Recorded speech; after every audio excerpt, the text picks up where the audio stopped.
Assalamualaikum warahmatullahi wabarakatuh. Alhamdulillah rabbil alamin wassalatu wassalamu ala asyrafil anbiya wal mursalin sayyidina Muhammad wa ala alihi washabbihi ajma'in. Rabbi shrah li sadri wa yassir li amri wa hlul 'uqdatam min lisani yafqahu. Amma ba'd. Kita sambung kitab kita ni Yas'alunaka, tanya jawab lengkap tentang agama dan kehidupan bersama Dr. Ahmad Syarbasi. Dalam satu topik Al-Quran lagi. Amanah yang dimasukkan dalam Al-Quran. Satu topiknya amanah yang dimasukkan dalam Al-Quran lah. Dia ada orang tanya sini, kami ingin mendapatkan penjelasan mengenai tafsir dari firman Allah SWT yang mengatakan maksudnya, sesungguhnya kami telah mengemukakan amanah kepada langit, bumi dan gunung-gunung. Maka semuanya enggan untuk memikul amanah itu, tafsir belakang. Dan mereka khawatir akan mengkhianatinya. Dan dipikullah amanah itu oleh manusia. Sesungguhnya manusia itu amat zalim dan amat bodoh. Apakah dimaksud dengan amanah di sini? Syekhnya jawab. Ayat di atas terdapat surah Al-Ahzab ayat 72. Maksud dari ayat tersebut hanya Allah SWT yang lebih tahu maksudnya sebenarnya adalah memberikan gambaran betapa penting dan beratnya kewajipan yang Allah SWT telah letakkan pada pundak manusia. Pengembangan kewajipan, pelaksanaan kewajipan dan amanah tersebut memerlukan hati yang bersih, akal yang sihat dan perilaku yang lurus betul dan ikhlas. Sekiranya kewajipan dan amanah ini ditawarkan kepada langit dengan segala macam benda langit yang ada padanya, atau kepada bumi yang segala sesuatu yang ada dalamnya, atau juga kepada gunung dengan ketinggiannya, kebesarannya, kehebatannya, maka mereka semua akan menolaknya. Bukan kerana membangkang, melainkan kerana takut dan khawatir tidak dapat menanggungnya, melaksanakannya, takut berlaku. Akan tetapi manusia yang diberi anugerah akal bersedia menerima amanah tersebut. Dan dengan itu dia telah menzalimi dirinya sendiri. Sanggup terima, bahayalah dah. Dia tidak banyak mengetahui tentang konsekuensi akibat daripada amanah ini. Sehingga dengan itu dia telah meletakkan dirinya pada tanggungjawab yang menuntutnya untuk beramal supaya dia tidak tertimpa siksaan. Jadi orang lain tak tanggungjawab. Tak masuk neraka lah kata nak. Kita ni manusia ni risiko. Kemungkinan masuk neraka tu besar. Hari fikir ke neraka murka Allah tu lah. Makhluk-makhluk lain tak saya pikir tanggungjawab amanah daripada Allah ni. Manusia ni tak tahu setara terima lah tak. Jadi tak takut mana. Tapi begitulah. Kalau jaya, orang tak sanggup tanggung risiko, jaya besar. Nunggin-nungginnya lah. Gitulah dah. Orang nego macam orang nego lah. Orang takut sanggup risiko tak boleh nego. Kalau orang sanggup tanggung risiko, baru dah orang tu boleh nego. Dan ramah hak jaya kot lah. Tapi kata jaya pun bankrupt gitulah nak. Susah pula. Tapi kalau orang tak susah lah, so memang tak jaya lah nak. Jadi manusia ni walaupun nampak bodoh pun, kalau kena cara, darjat tinggi di sisi Allah SWT. Tapi kalau duduk lawan Tuhan, tak taat perintah Allah, jadi nunginnya lah, masuk neraka lah. Penawaran amanah ini berpijak pada dasar bahawa barang siapa yang menerima amanah ini kemudian menjaga dan melaksanakan hak-haknya, kewajipan-kewajipannya, maka baginya lah kemenangan, ganjaran dan nikmat yang sangat besar dari Allah SWT. Namun bagi siapa-siapa yang mengabaikan tanggungjawab dan amanah yang diberikan Allah tersebut dan tidak memenuhi hak-haknya, maka dia akan memperolehi kerugian yang amat sangat dan siksaan yang pedih dalam neraka Jahannam dan lain-lain lagi dah. Oleh kerana itulah setelah ayat di atas Allah SWT langsung berkata yang maksudnya, sehingga Allah mengazab orang-orang munafik lelaki-laki dan perempuan, dan juga orang musyrik lelaki-laki dan perempuan, dan sehingga Allah menerima taubat orang-orang mukmin lelaki dan perempuan, dan adalah Allah Maha Pengampun dan Maha Penyayang. Surah Al-Ahzab ayat 73. Para mufassir telah mengemukakan pendapat yang bermacam-macam mengenai maksud dari amanah tersebut. Ada yang mengatakan bahawa amanah yang dimaksudkan adalah memelihara solat, menunaikan zakat, mengerjakan puasa dan pergi haji jika mampu. Atau setengah ulama katalah. Ada lagi hak kata pula, ulama lain pula kata bahawa dimaksudkan dengan amanah manusia. Maksudnya amanah-amanah diberikan manusia kepada yang lainnya. Ada pendapat lain pula yang mengatakan bahawa dimaksudkan adalah amanah dalam berbicara, iaitu tidak menambah-nambahkannya, tidak berbohong, tidak berlawak, jujur kan. Pendapat berikutnya mengatakan bahawa dimasukkan adalah kehormatan wanita. Amanah itu kehormatan wanita yang mesti dijaga oleh dirinya. Pendapat selanjutnya mengatakan bahawa dimasukkan adalah mandi janabah. Pendapat berikutnya mengatakan bahawa dimasukkan amanah tersebut adalah menjaga kehormatan darah manusia dan tidak memusuhinya. Syekh ni kata dia, pendapat-pendapat di atas seluruhnya tidak keluar dari ruang lingkup perwujudan berbagai-bagai bentuk amanah yang banyak jumlahnya. Amanah yang banyak, tanggungjawab. Ni kan. Dari sekian pendapat-pendapat yang ada, maka pendapat yang lebih dapat diterima adalah pendapat yang mengatakan bahawa yang dimaksud dengan amanah di sini adalah segala macam bentuk ketaatan dan kewajipan-kewajipan yang Allah SWT telah wajib ke atas para hamba-Nya. Jadi amanah ni hak Allah suruh lah. Amanah Allah suruh. Benda hak Allah wajib, Allah suruh, maka kita taat. Dan hak mana Allah larang itu, amanah hak bagi kita ni ialah tidak membuat perkara yang Allah larang. Gitulah maksudnya amanah ni. Itu semua urusan agama yang mencakupi berbagai-bagai macam bentuk kewajipan dan aturan-aturan yang Allah tetapkan. Itu adalah amanah. Oleh kerana itulah Imam Tabari berkesimpulan bahawa yang dimaksudkan dengan amanah di sini adalah semua macam amanah yang ada dalam agama. Dan juga semua macam amanah berlaku di antara sama manusia. Amanah sama manusia pun juga adalah amanah dengan Allah. Sebab saling tidak khianat mengkhianati. Jujur lah. Kerana Allah SWT tidak menentukan secara khusus salah satu bentuk amanah yang tertentu. Jadi amanah itu luas dengan maksud umum. Boleh berlaku. Hubungan dengan Allah pun boleh, hubungan dengan manusia pun boleh, dengan makhluk pun boleh, natal pun boleh. Semua tu ada unsur-unsur hak kewajipan manusia kerana taat perintah Allah SWT dan meninggalkan larangan Allah SWT. Sehingga penjeranisian ni, maksudnya pengumum dengan dalam bentuk umum ini jauh lebih bagus dan lebih utama dalam hal ini berbanding kita khususkan dalam makna tertentu. Wallahu a'lam. Seterusnya Israiliyat dalam tafsir. Cerita-cerita Israiliyat sebelum zaman Nabi Muhammad SAW. Cerita hak zaman Nabi dulu dah. Jadi ada tanya Syekh, kami sering mendengar tentang kisah-kisah Israiliyat dari kitab-kitab tafsir. Siapakah yang orang-orang yang telah memasukkan kisah-kisah Israiliyat ke dalam kitab-kitab tafsir? Bagaimanakah kita dapat mengetahui bahawa itu kisah Israiliyat? Syekh jawab, Israiliyat adalah kata yang disebahkan pada Israel, iaitu nama dari Nabi Yaqub AS. Israel itu nama Nabi Yaqub AS. Ada tanya siapa dia Israel? Israel itu ialah Nabi Yaqub lah. Okay, lepas Nabi Yaqub Nabi Yusuf. Tu cerita dia start situ lah. Lepas Nabi Ibrahim jauh dah lah. Bukan Nabi Ibrahim ni. Lepas tu Musa tu keturunan dia lah. Keturunan Nabi Yaqub ni. Keturunan Nabi Yusuf ke apa tu dah. Namun kemudian kata tersebut digunakan pada berbagai-bagai kisah dan cerita-cerita yang tidak dapat dipercayai kebenarannya. Kerana datang dari pihak Yahudi yang suka menyelewengkan perkataan dari tempatnya dan menyertainya dengan cerita-cerita dusta kepada Allah. Sedangkan mereka menyedarinya. Cerita-ceritanya asalnya betul tapi dia tambah tokoh. Dia sekali jadi karut dia. Jadi jahat habis. Habisnya Nabi-Nabi tu tuduh jahat. Nabi Sulaiman kata buat sihir nak. Macam-macam lah dah Nabi ni, Nabi Daud gini dok. Macam-macam dah. Cerita-cerita masuk dan tafsir kita masuk juga dah.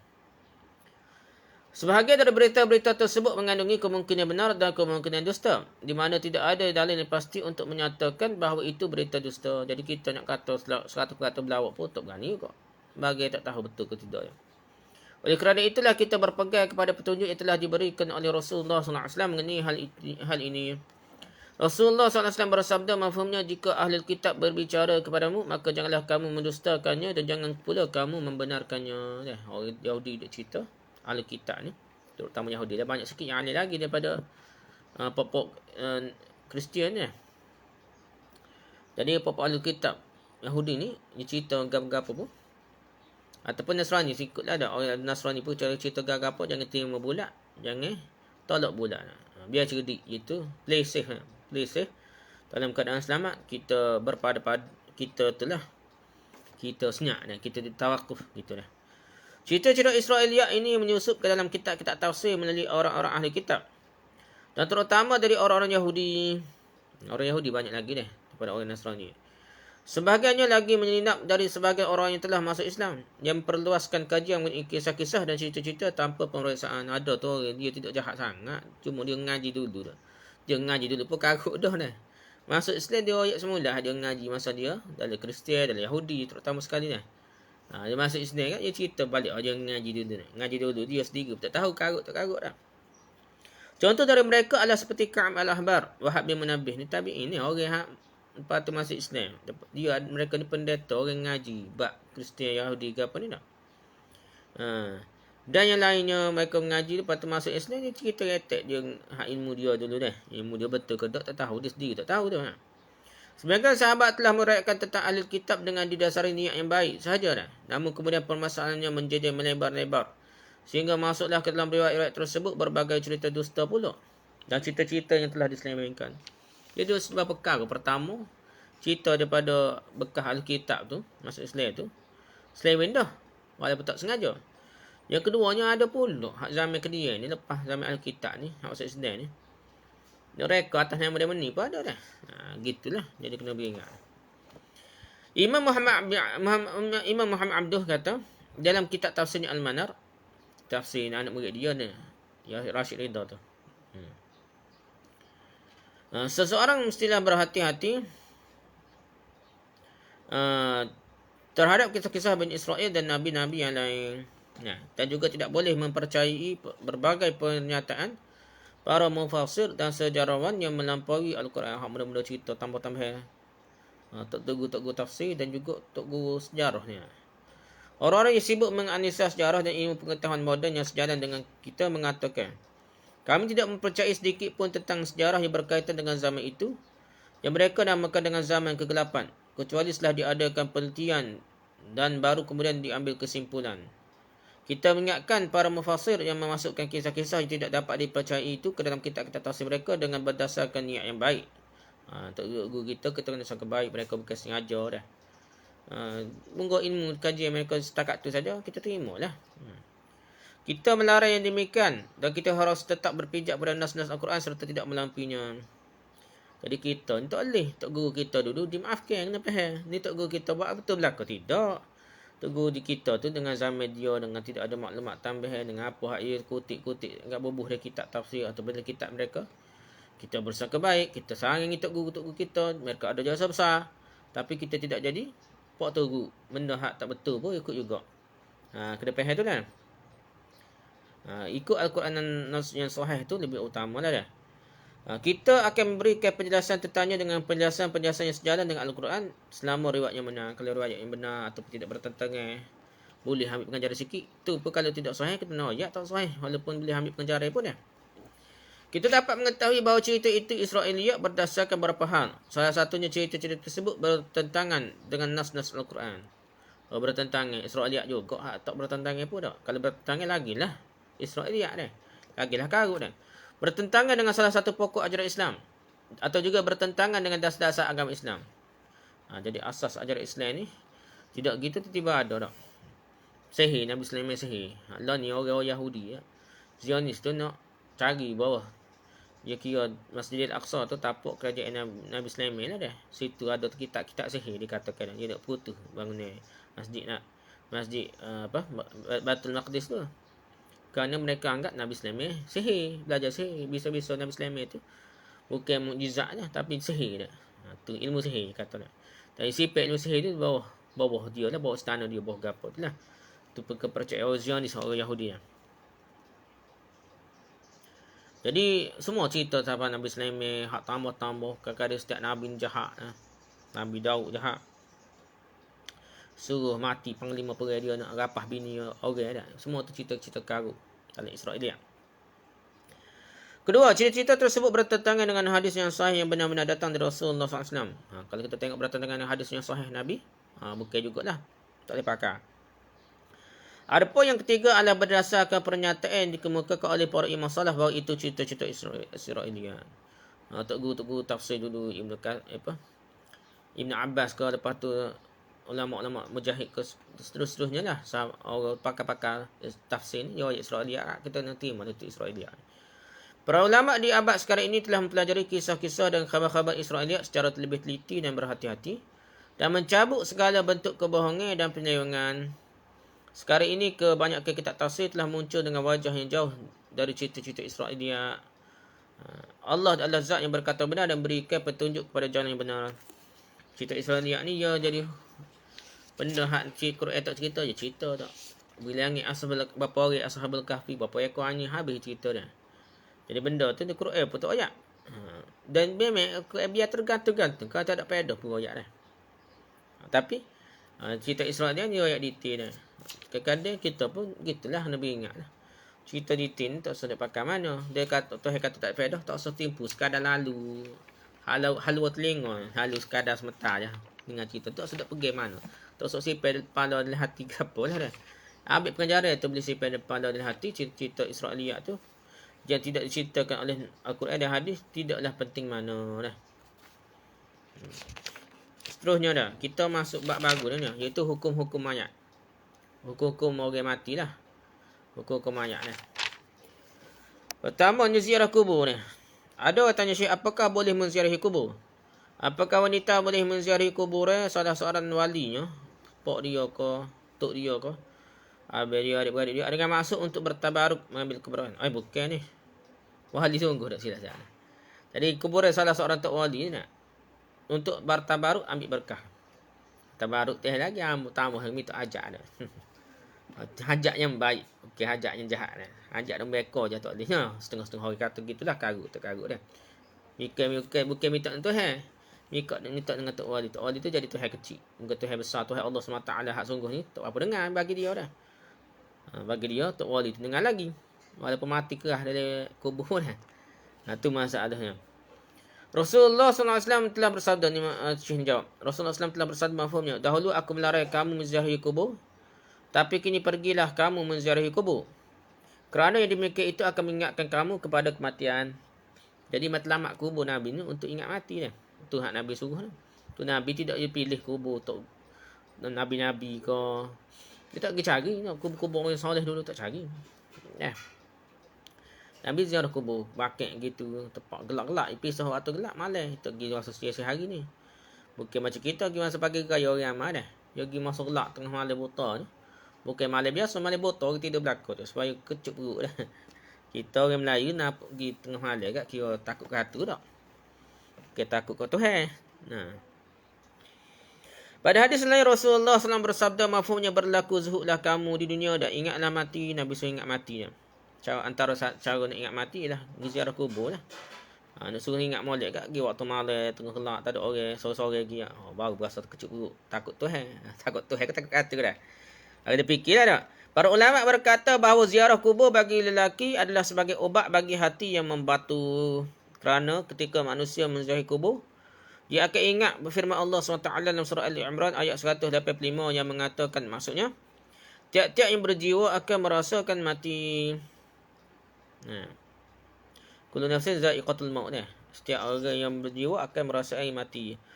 Dan juga firman Allah yang mengatakan semuanya ada di muka bumi ini akan binasa dan tetap kekal zat Tuhanmu yang mempunyai kebesaran dan kemuliaan. Surah Ar-Rahman ayat 26 hingga 27. Jika seorang manusia ingat mati, maka akan timbul dalam dirinya rasa takut yang akan menyebabkan dia meninggalkan perbuatan dosa dan lebih giat melakukan berbagai macam bentuk ketaatan pada Allah SWT. Ziarah kubur berutina pula telah disebutkan bahawa Rasulullah SAW melaknat para wanita yang ziarah kubur. Rutina ni asal-asal ni ikut hadis tak nak. Oleh sebab tu ada mazhab itu oleh pas sudah rutin nak ziarah kubur. Jatah je boleh nak. Mazhab kita je boleh tak? Dan berapa mazhab sikit. Lagilah. Adapun yang menjadi alasan untuk itu adalah kerana wanita kurang sabar dan banyak sedih. Ada setengah tu ulama ni sebut sebab apa tak boleh ni kena anak tu.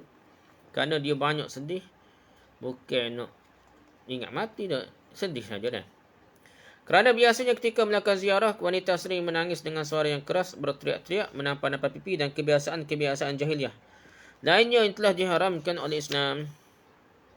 Para fuqaha juga mengatakan bahawa salah satu sebab dilarangnya wanita melakukan ziarah kubur adalah kerana dikhawatirkan bercampurnya lelaki dan perempuan yang akan membawa kepada fitnah. Oleh kerana itu Rasulullah SAW bersabda kepada para wanita, kembalilah kamu kerana pada ziarah kubur itu tidak ada pahala bagimu melainkan dosa bagimu. Jadi Nabi lagi siapa hak kata dosa ni ke ziarah kubur. Kenlah ni ada pula nampak kita ni orang Melayu tak. Jadi hotel ni pergi kubur. Habis pakat pergi kubur. Sedangkan yang masa tanah tu pergi kubur tu ialah orang lelaki saja. Nak pergi juga lepas tanah sudah tak ada orang jatuh tu barulah nak pergi anak beranak. Dah. Nak bini nak pergi bukan masa tengah tanah dah. Sepatutnya lah. Namun sebagai ulama berkata, jika seorang wanita berziarah kubur dengan pakaian tertutup tidak bercampur dengan kaum lelaki, jangan pergi masuk nak pergi tanah kubur tu dah. Masalah ni lepas sudah sorigah ni bagi nak pergi pun. Dan tidak akan menimbulkan fitnah, tidak melakukan sesuatu yang diharamkan ataupun sesuatu bid'ah. Dan juga tidak keluar dari ketentuan adab ziarah yang telah ditentukan, maka dia boleh menziarahi kubur dengan maksud untuk mengambil pelajaran. Boleh juga tina ni pendapat mazhab kita lah secara umumnya dah. Boleh pergi. Tapi tak boleh juga mazhab kita pun kalau capu dengan tina jatuh pergi sekaligus ni ingat Tuhan gapo ni ingat mati gapo gitu nak. Gilah lepas sudah tak ada dah laki lain ke, laki hak ajnabi tak ada lah. Pok dia kena gana tak apa lah dah. Para fuqaha telah menetapkan bahawa para penziarah kubur tidak boleh mengerjakan suatu kemungkaran ataupun bid'ah tak kala ziarah kubur. Melainkan dia datang dia berdiri di hadapan kuburan yang hendak diziarahinya saja sambil berkata assalamualaikum dar qaumin mu'minin antum musabiqun wa inna insyaallah bikum lahiqun. Nas'alullah lana wa lakum al-afiyah. Allahumma la tahrimna ajrahum wa la taftinna ba'dahum waghfir lana wa lahum ya arhamar rahimin. Itulah antara bentuk-bentuk bacaan kita kepada orang dalam kubur lah, ziarah kubur lah. Kita doa kepada dia lah. Salam atasmu wahai penduduk negeri kaum mukmin. Kubur tu dah. Kamu semua telah mendahului kami. InsyaAllah kami akan bergabung menyusul kamu. Kami mohon kepada Allah supaya memberikan ampunan kepada kami dan kamu. Ya Allah, janganlah engkau tahan ganjaran mereka. Dan janganlah sebarkan fitnah pada kami sepeninggalan mereka. Ampunilah kami dan mereka, wahai Zat yang paling pengasih.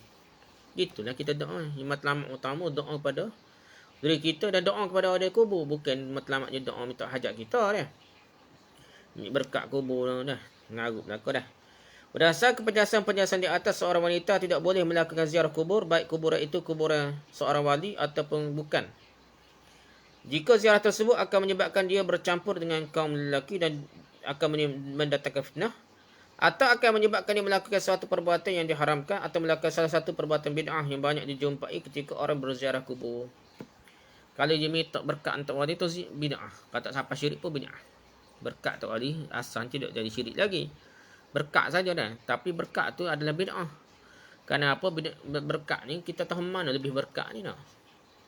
Nabi adakah mustajab doa hajat dia pergi kat kubur? Tidak.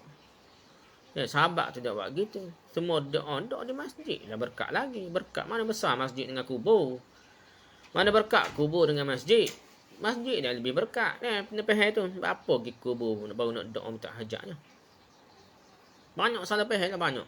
Karut lah. Kerana pengagung kata wali. Tok wali ni boleh tahu berlaku lah. Lepas dia berhujah dengan benda yang ada dalil tapi tak jelas tu, dia berhujah dengan benda gitu lah. Macam tadi, Assalamualaikum. Dia soal Datuk Wali ni boleh jawab. Assalamualaikum ni doa.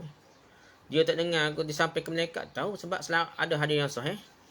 Nabi, kita selawat ke Nabi ni bukan Nabi terus dengar. Dia kata malaikat dia atas pula. Malaikat seluruh dunia dia ambil selawat Nabi ni atas ke Nabi, oyak ke Nabi. Dia malaikat juga guna. Sebagai juru sambut dia ambil selawat beri ke Nabi SAW. Jadi tak adakah orang lain hak lebih kecil daripada Nabi bermakna boleh dengar apa yang Nabi ucap orang luar kubur ayat ke dalam kubur lah. Kalau dia pun melalui malaikat. Kenapa kita anggap Tok Ali dengar teguhnya nak? Soalan tak ada perantaraan. Bahkan Nabi SAW kecek dengan orang kafir tu masa perang Badar. Orang-orang hak Abu Lahab ke apa, jahat ke apa dah hak mati daripada Badar tu. Uqbah bin Mu'aid dan sebagainya lah, pal-pal pengak orang kafir tu. Nabi kecek tu. Walaupun Nabi kata dia lebih mendengar daripada kamu, mendengar dia adakah terus direct dengar? Tidak, melalui malaikat juga kemungkinan besar tu. Malaikat je sampai pula, ada tengah lagi. Kalau tak ada malaikat tak sapa, tak sapa. Nabi ni memanglah Tuhan nak sapa dah. Malaikat jadi orang tengah, jadi sapa ke apa ke orang kafir tu nak timbuk orang kafir hak mati dah ya. Jadi kena faham gitu, jangan anggap direct to the point, maksudnya boleh dengar serupa bahkan lebih hebat. Orang hak mati lebih hebat dalam alam kuburnya jadi Tuhan kecil. Berbanding dalam dunia ni tak jadi Tuhan kecil lagi. Ni karut berlaku dah. Perlu kami ingatkan bahawa sebagaimana perjalanan di atas, maksud dari ziarah kubur adalah untuk mengambil pelajaran dan juga untuk mengingatkan bahawa orang yang berziarah pun kelak akan mati juga. Sebagaimana orang yang kini sedang diziarahi kuburannya. Itu matlamat dia. Bukan membesarkan kubur. Bukan mengangkatkan darjat orang kubur. Dia mati kau jadi potuhan je. Boleh tunai hajat. Tidak dah. Kita kena faham. Kita nak mati. Bukan fikir dari orang dari kubur. Fikir kita ni masuk dari kubur lepas ni gimana. Tu sepatutnya mikir di kubur. Bukan di kubur. Nampak hebat dia ni. Jadi macam satu Tuhan lah. Hebat lah. Semua hajat kita dengar. Atau dia sangat berkat lah. Kita tak tahu Tok Wali setengah mana atas muka bumi pun. Macam Tok Wali pun. Dia dengan Tuhan ada dosanya sendiri. Tak khabar pun tak tahu dah. Allah ke maha hebat. Allah maha agung. Waktu kita kata dos dulu ni. Kita kena ngaji sains. Dia berasa kebesaran Allah lebih jauh daripada makhluk. Jangan anggap Nabi ni pun Tuhan ke apa. Sebab apa kita rasa besar doa makhluk ni. Sebab kalau kita ngaji hadis maulid Nabi ayat. Ada di alih lain tempat lain tu. Adanya Nabi seperti Nabi kamu. Seperti Nabi ada kamu. Ya ada tempat lain. Kalau ikut orang hak mengagungkan Nabi sangat. Konsep Nur Muhammad ke apa. Dia berasa Nabi ni tak ada lah. Alih ni daripada Nur Muhammad. Dia berasa hebat doa Nabi dah. Tak asuk doa Nabi. Menyebabkan Nabi tu pun Tuhan. Hakikat Muhammadiyah.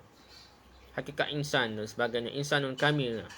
Lepas tu boleh pergi pada Sidratul Muntaha. Lebih daripada Malaikat Jibril dan sebagainya. Seolah-olah alih ni daripada Nur Muhammad. Cahaya Muhammad. Kenapa jadi gitu? Kerana dia berasa hebat sangat Nabi Muhammad ni. Dia tak berasa hebat sangat Allah ni. Tak. Tikah sikit lah. Tikah sikit sangat lah. Itu jadi masalah ni. Jadi kita sepatutnya merasakan kehebatan Allah SWT, berasa kecil makhluk lain. Termasuk Nabi Muhammad tu kecil sangat. Tak ada kuasa sikit abuk. Sikit pun tak ada kuasa.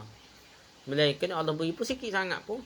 Sikit sangat. Bahkan kuasa dia pun dengan kuasa Allah SWT juga. Allah yang sangat berkuasa mutlak. Jangan bubuhkan makhluk tu kuasa Allah SWT. Jika penghuni kuburan yang diziarahi itu salah seorang wali Allah atau salah seorang yang soleh, maka hendaknya semua orang yang berziarah berdoa kepada Allah SWT supaya diberikan taufik dan kemenangan dalam hidupnya. Wali Allah kita tak kata dia sebenar dengan Tuhan, tak tahu. Kita juga sayang dia tu, kita doa ke dia. Takut dia ada dosa yang kita kecilnya, tapi sisi Allah besar, bagi kita tak tahu. Ni siapa kata wali dah. Kita tak anggap dia hebat di sisi Allah, padahal dia kena seksa. Kita tak doa sungguh dengan Allah supaya Allah hapuskan dosa tak wali tu. Tapi kita ni nak minta dengan Tok Wali tu sebagai Tuhan pula tu. Sialah kata Wali tu. Dia nak doa kita, doa ke dia. Bukan doa minta kita. Dia nak doa kita minta ke dia. Tok Wali tu. Dalam kubur pun memerlukan doa daripada orang yang hidup atas muka bumi ni. Sebagaimana kemenangan telah diraih oleh seluruh hamba-Nya. Kalau habis berkurang pun kalau kita doa untuk keampunan orang dari kubur. Dan kalau doa pada kita, kalau kita sebenarnya tak boleh yakin 100%. Nabi tak bui kita kata syahid pun tak boleh ni. Kita memastikan orang tu walaupun dalam dunia nampak soleh setara mana pun, memastikan dia wajib syurga 100% yakin tak boleh lagi dah. Pasal kita tak tahu hujung usia dia, ada benda dia ada dosa orang lain tak tahu dah. Allah yang Maha tahu dah. Kita nak mentaklah Allah apa dosa dia tu pertama. Yang keduanya, kalau kita berasa dia moga-moga dia ni orang soleh sungguh, kita mintalah kita jadi soleh macam orang ni. Mungkin orang ni hak kita nampak zahir soleh ni. Hakikatnya kita nak kepada mintalah Allah jadikan kita orang soleh. Gitulah. Tapi lah mana pun kena faham kaedah. Kita doa macam Nabi ajar. Assalamualaikum warahmatullahi wabarakatuh. Antum sabiqun wa inna insyaallah bikum lahiqun. Dan seterusnya lah. Nasallahu lana wa lakum al-afiyah. Itulah. Kalau kita untuk kebaikan kita, Allah dia juru masa di atas dunia ni, dia tok guru je ngajar orang sehingga kita ni jadi semangat nak sembahyang best sembahyang Jumaat ke apa, buat kebaikan. Kita sambunglah doa belaka, Allahumma la tahrimna ajrahum. Janganlah engkau tahan ganjaran mereka. Maksudnya benda-benda apa ada hak dia buat tu. Biar boleh kita kata nak wala taftinna ba'dahum, janganlah kita difitnah. Jadi buat dosa terfitnah dengan dunia. Selepas mereka mati tu, dia orang soleh, tok guru, tok wali ke apa. Kita ni boleh banyak semangat beragama daripada tok guru dulu. Lepas dia mati tak ada orang nak nasihat kita dah. Kita takut jadi fitnah kita. Tu kita minta jauh, minta Tuhan juga, mungkin minta tok wali dah. Gitu dah cara kita bermohon pada Allah SWT, bukan mohon pada wali dah. Habis tu ziarah kubur yang kedua pula, ada orang tanya. Banyak ziarah kubur. Apakah wanita boleh ziarah kubur? Apakah mereka boleh mengerjakan solat di masjid? Dah. Ada mazhab tak boleh dah. Tadi Syekh ni jawab dia. Diriwayatkan bahawa pada masa-masa awal Rasulullah SAW melarang kaum muslimin menziarahi kubur. Para ulama memberikan alasan mengenai larangan Rasulullah SAW tersebut. Mereka mengatakan bahawa hal itu dimaksudkan untuk memutuskan manusia dari segala macam bentuk yang berbau syirik. Jadi peringkat awal Nabi tak boleh pergi ziarah kubur. Sebab apa? Takut ada unsur syirik macam orang jahiliah. Kerana dikhawatirkan pada ziarah kubur tersebut terselip pengkultusan, pengagungan, pemuliaan terhadap kubur atau orang yang sudah meninggal dunia. Kalau ada lagi unsur lain, tak boleh juga lah. Sama Nabi tu boleh ziarah tu, pada waktu tu habis dah, tak ada kubur besar. Kalau tempat kita ada lagi kubur besar, kubur Tok Wali nampak hebat besar. Tak nak lah. Sedangkan zaman Nabi peracur dah kubur besar dah. Kemudian setelah itu Rasulullah SAW bersabda mafhumnya, dahulu aku melarang kamu melakukan ziarah kubur. Sekarang Muhammad telah diberi izin untuk menziarahi kuburan ibunya. Kubur ibu baru Nabi dah baru ziarah kubur ibu dah. Di Madinah dah bukan Mekah dah. Maka ziarahilah kuburan olehmu, kerana demikian itu akan mengingatkan kamu kepada akhirat. Kubur Muk Nabi je boleh. Kubur Nabi lain tak ada. Nabi tak, Allah tetap tak beri Nabi pergi cari kubur lain. Oleh sebab itu tak ada sejarah Nabi ke sahabat pergi cari kubur Nabi-Nabi lain dulu. Mana ada kubur Nabi hukum apa cari. Karut belakang lah. Kubur Muk Nabi je. Allah bagi Nabi pergi kubur lain. Nabi tak, Allah tak bagi. Lepas tu kubur ada dekat bakit. Nak ingat mati je. Itu je lah. Tujuh khusus hanyalah kubur Muk dia yang diberikan apabila Nabi minta berulang kali kepada Allah. Kubur Nabi lain, kubur Tok Wali ke apa orang soleh tak ada Nabi dibenarkan. Kubur bakit tu nak ingat mati, bukan ziarah sangat, nak ingat mati. Nah tu nampak tu. Pada hadis yang lain, Rasulullah SAW bersabda, berziarahlah kamu ke kubur kerana demikian itu mengingatkan kamu kepada kematian. Dah tu matlamat untuk ingat mati. Oleh kerana itulah para ulama sepakat tentang mustahabnya sunatnya ziarah kubur bagi lelaki jika ziarah kubur itu dilakukan dengan maksud untuk ambil pelajaran. Adapun mengenai ziarah kubur yang dilakukan kaum wanita, sebagian ulama memandangnya sebagai sesuatu yang makruh. Namun majoriti ulama membolehkan kaum wanita melakukan ziarah kubur jika tidak disertai dengan sesuatu yang akan merosakkan agama atau kesucian dirinya. Mereka berhujah dengan apa yang dilakukan oleh Siti Aisyah radhiyallahu anha. Abdullah bin Abi Malaikah telah meriwayatkan bahawa satu hari Siti Aisyah pulang dari ziarah kubur. Kemudian Abdullah bin Abi Malaikah bertanya kepadanya, "Wahai Ummul Mukminin, anda pulang dari mana?" Siti Aisyah radhiyallahu anha berkata, "Pulang dari ziarah kuburan saudaraku Abdul Rahman." Abdullah bertanya lagi, "Bukankah Rasulullah SAW melarang ziarah kubur?" Siti Aisyah radhiyallahu anha menjawab, "Benar, dahulu Rasulullah SAW melarang ziarah kubur. Namun kemudian memerintahkannya." Dalam sebuah hadis disebutkan bahawa Rasulullah SAW pernah melewati seorang wanita yang sedang menangisi kuburan anaknya. Sambil mengatakan kata-kata yang tidak disukai, pergi kubur anak dia. Dah. Kemudian Rasulullah SAW berkata kepadanya, "Bertakwalah kepada Allah dan bersabarlah." Ketika itu Rasulullah SAW tidak memungkiri menyalahkan wanita itu untuk ziarah kubur. Tapi Nabi tak kata mahar, tak boleh ziarah kubur haram. Cuma Nabi suruh sabar saja. Inilah hujah ulama jumhur ni kata boleh. Nah.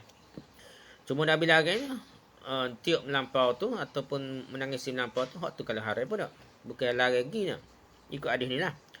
Dalam sebuah hadis yang panjang diriwayatkan oleh Imam Muslim dari Siti Aisyah radhiyallahu anha, disebutkan bahawa Rasulullah SAW memberitahukan Siti Aisyah bahawa sesungguhnya Jibril telah berkata kepada Rasulullah SAW dan menyuruhnya untuk menyampaikan perkataan itu kepadanya, yang Siti Aisyah.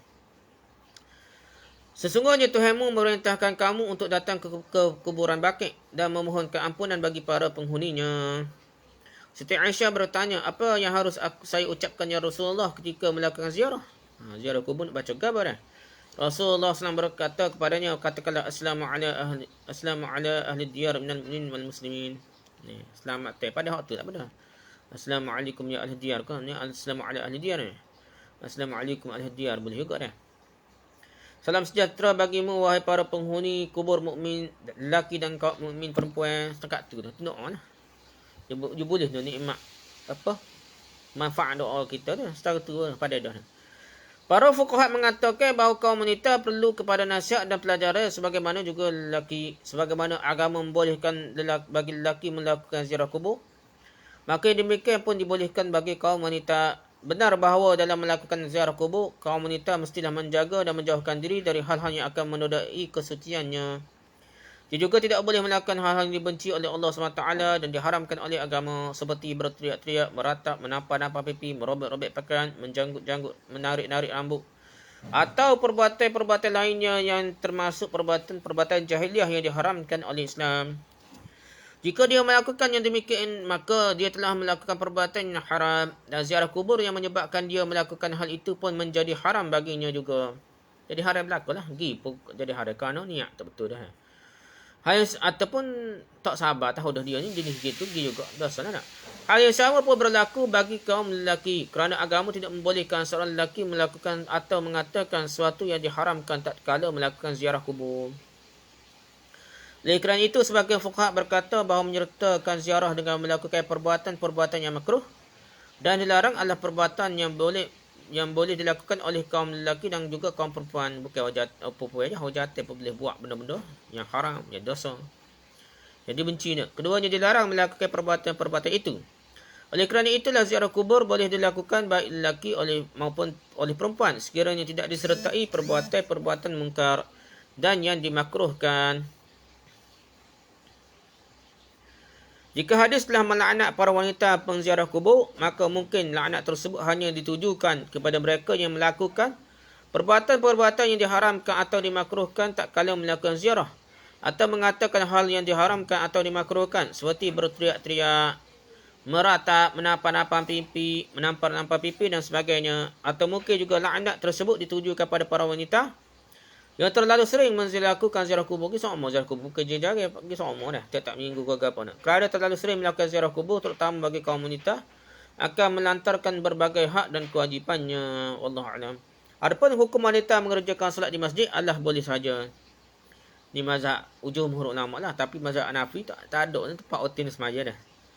Bila saja seorang wanita memiliki niat yang baik dan berpakaian dengan pakaian yang layak untuk solat, serta dapat melihara dirinya dari hal-hal yang akan merosakkan agama dan kesuciannya, Rasulullah SAW telah bersabda, mafhum, janganlah melarang kaum wanita untuk menjadikan masjid sebagai tempat solatnya.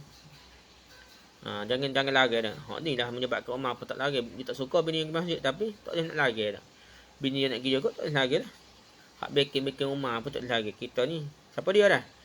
Gitulah nak. Pada para wanita di zaman Rasulullah SAW telah menjadikan masjid sebagai tempat solatnya. Mereka biasa berdiri mengerjakan solat jemaah di belakang Rasulullah SAW. Ini merupakan dalil yang membolehkan kaum wanita mengerjakan solat di masjid selama itu tidak mendorongnya kepada perbuatan mungkar dan haram. Kena kontrol lah. Kena kawal supaya dia rutin untuk siapa lelaki nak. Dia kawal lah SOP lah SOP. Jika ada masalah tak ikut SOP molek mana. Dia bukan masalah semaya di masjid. Kadang-kadang jaga COVID ni nak. Kadang-kadang lepas semaya tu bergambar duk rapat-rapat tak apa pula dah. Buang rapat-rapat makan pula lepas tu dah. Lepas tu habis SOP pas kau semaya Jumaat tu dia. Bukan semaya Jumaat tu dia. Kadang-kadang salah SOP begitu ke masjid hotel ni. SOP janganlah make up kuat sangat. Janganlah jumpa lelaki bang wangi kuat dah. Gitulah bagainya kalau masuk lah ni masjid besar tu dia buat pintu lain. Tehlah sikit nak. Pintu hotel lain, pintu hajat lain terkawal di situ. Kita buat dah SOP sistem yang menyebabkan tidak berlakunya percampuran lelaki perempuan ataupun terjaga maruah wanita perempuan, maka bolehlah sembahyang di masjid dah. Tempat lain lah ni hotel lagi belakang ada pasar market besar, ada hotel nak. Kita jangan rigid lah. Tempat lain boleh cakaplah masjid kita tak boleh pergi. Sekolah boleh pergi. Kerja ada hotel yang ramai ada kerja dalam masjid kena buka lah berhenti tu biar dia boleh bersosial di masjid pula lah. Ziarah kubur 3. Ada pandangan Islam mengenai ziarah kubur, membangunkan kubur di atas kuburan dan memukul beduk di masjid. Tak apa kali lepas ni kali ni. Pasal panjang juga nampak ni. Sekat tu lah nak pasal panjang ni kita takut panjang masa pula. Sekat tu wallahu a'lam subhanakallahumma hamdika. Subhanakallahumma hamdika asyhadu an la ilaha illa anta astaghfiruka wa atubu ilaik. Assalamualaikum warahmatullahi wabarakatuh.